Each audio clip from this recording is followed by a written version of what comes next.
ब्रह्मपुर आराध्या देवी माँ बुढ़ी ठाकुराणी द्विवार्षिक यात्रा 2025 अवसर में ओडिशार लोकप्रिय मुख्यमंत्री मोहन चरण माझी ब्रह्मपुर गस्तर आसी माँ को पूजार्चना करने सहित माँ को दर्शन कर आशीर्वाद भिक्षा करने सहित ओडिशावासी तथा गंजाम जिला ब्रह्मपुरवासी मंगल कामना करते।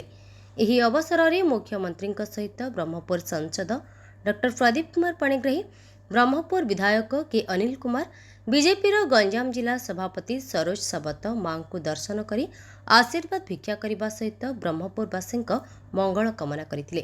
ଭାରତୀୟ ଜନତା ପାର୍ଟିର ବହୁ କର୍ମକର୍ତ୍ତା ଏଥିରେ ମୁଖ୍ୟମନ୍ତ୍ରୀଙ୍କ ବ୍ରହ୍ମପୁର ଗସ୍ତକୁ ସ୍ୱାଗତ ଜଣାଇଥିଲେ।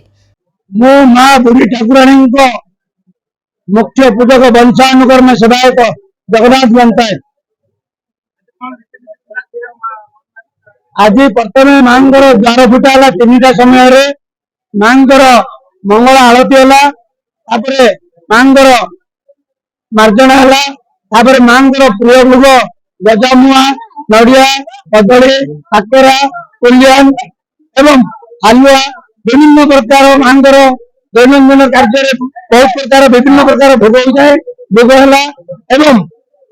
मांगर दैनंदिन भोग है, खरा बेले अन्न भोग है एवं आज माननीय ओडिशार मुख्यमंत्री मोहन चरण माझी सार आसते एवं विधायक एमपी एमएलए बहुत आसते मां को दर्शन करके मां कृपा लाभ करके दर्शन करके आज आमर माननीय मुख्यमंत्री मोहन चरण माझी ब्रह्मपुर सहर में माँ बुढ़ी ठाकुराणी यात्रा उपलक्षे मां आशीर्वाद नेबाई एवं ओडिशार मां आशीर्वाद जनसाधारण आशीर्वाद नहीं एवं ब्रह्मपुर सहर को जो प्रकार उन्नति करने उद्देश्य भी तांके ब्रह्मपुर आज मां बुढ़ी ठाकुराणी सांताणी अस्थायी मंदिर को आसचंती।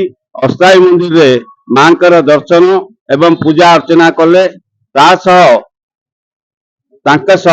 आमर माननीय सांसद प्रदीप पाणिग्राही एवं विधायक के अनिल कुमार एवं छत्रपुर विधायक आस्का विधायक एवं विभिन्न लोक आम राजनीतिक गंजाम जिले में बहुत वरिष्ठ नेता माने कर्मी माने समस्त आसिकी आज मां दर्शन कर।